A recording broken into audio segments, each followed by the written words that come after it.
Assalamualaikum warahmatullahi wabarakatuh. Di sini saya Dwi Anggara, NPM 18711008. Di sini saya akan menjelaskan alat apa saja yang dibutuhkan untuk pembuatan kompos, yaitu ada ember, ada bekas karung untuk penutupnya, dan ember yang satunya untuk memperbanyak E4. Sedangkan untuk garuk dan kop yaitu untuk mempermudah kegiatan pembuatan kompos. Terima kasih. Saya Isma Yuliana, NPM 1871119. Di sini saya membawa serasah yang terbuat dari sisa-sisa tanaman jagung yang telah dicoper atau dihaluskan. Serasah ini digunakan sebagai alas atau dasar dalam pembuatan pupuk organik. Assalamualaikum warahmatullahi wabarakatuh. Perkenalkan, nama saya Muzani Oktaviano, NPM 187111029. Saya di sini membawakan bahan untuk pembuatan mikroorganisme lokal, yaitu sisa-sisa limbah rumah tangga. Sisa-sisa limbah rumah tangga ini dapat berupa buah-buahan yang sudah tidak layak makan dan sayur-sayuran tidak layak makan. Khairul Mustafa, NPM 18711022. Di sini saya akan menyiapkan molase. Molase ini nantinya digunakan untuk mengaktifkan E4. Berikut molasenya. Molase ini nantinya akan dicampur dengan air dan E4, kemudian diaduk sampai rata. Molase ini juga berguna sebagai makanan untuk bakteri. Saya Galuh Cahaningrum, NPM 18711016. Penambahan kotoran kambing ini berfungsi sebagai bahan baku pupuk organik lengkap. Selanjutnya yang dibutuhkan dalam pembuatan PUC yaitu kotoran kambing. Kotoran kambing merupakan sisa makanan dalam bentuk buangan dan bentuk-bentuk lainnya berjumlah cukup banyak yang tertangkap tetapi tidak mempunyai nilai ekonomi.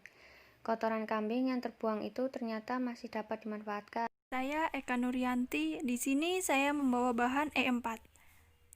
Nah, kegunaan dari E4 ini untuk proses penguraian dan persediaan hara tanah. E4 ini berwarna kecoklatan dan beraroma segar. Larutan E4 sebenarnya dapat digunakan langsung atau dapat dikocorkan pada media yang akan difermentasikan. Perkenalkan, nama saya Naura Habibah, NPM 1871130. Di sini saya membawa air untuk pembuatan pupuk organik padat. Fungsi dari air dalam pembuatan pupuk organik padat adalah untuk mencairkan molase agar tidak terlalu pekat. Itu larutkan molase ke dalam air dengan takaran 1000 ml air agar tidak terlalu pekat.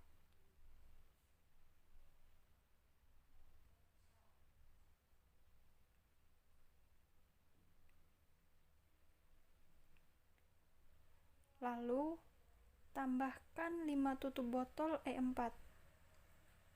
E4 di sini untuk proses penguraian dan persediaan hara tanah.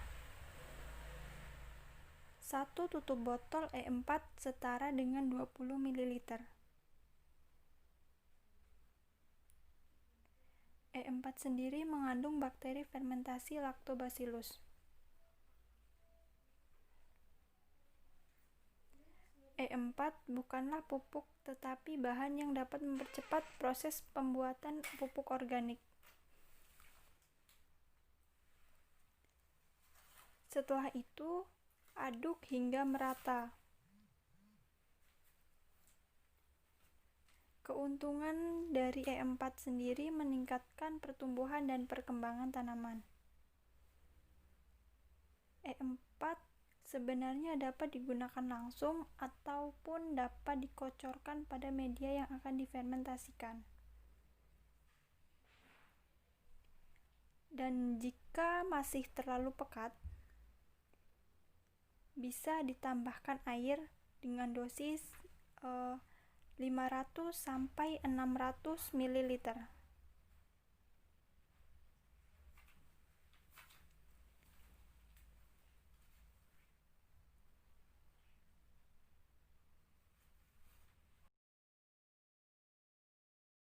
Pertama, kita masukkan serasah yang berasal dari sisa-sisa tanaman jagung yang sudah dihaluskan dengan menggunakan chopper. Tekan-tekan hingga padat. Pada lapisan pertama, biasanya serasa yang digunakan cukup banyak agar lapisan menjadi tebal dan tidak mudah merembes dengan air.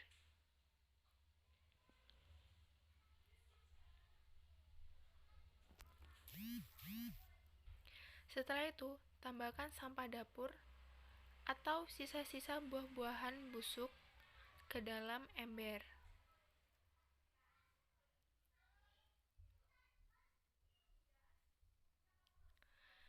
Selanjutnya adalah masukkan pupuk kandang.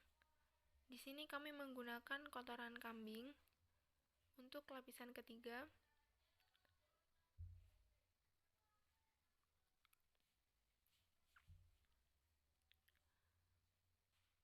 Kemudian tutup lagi menggunakan serasa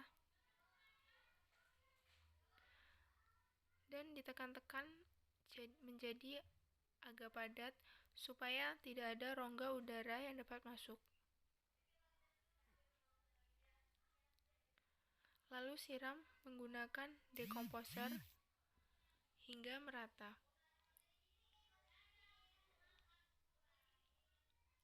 Ini untuk lapisan yang pertama.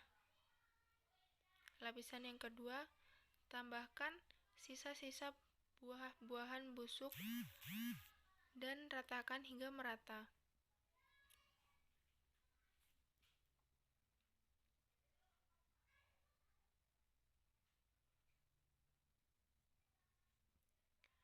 Masukkan kembali pupuk kandang atau kotoran kambing yang telah disiapkan ke dalam ember secukupnya.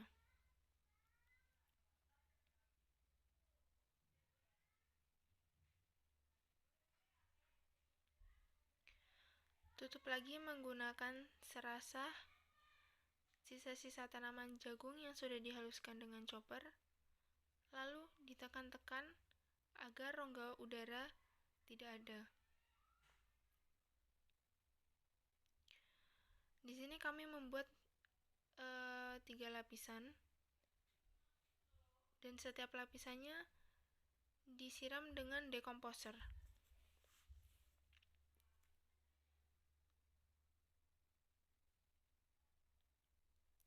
Setelah itu ditambahkan pupuk kandang dan ditutup menggunakan serasa.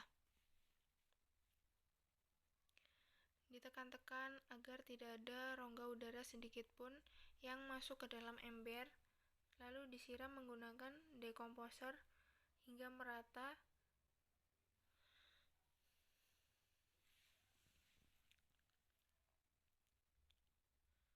Lalu tutup menggunakan karung bekas hingga rapat agar pupuk organik tidak terkontaminasi. Lalu tutup rapat dan tumpuk menggunakan bata supaya benar-benar rapat.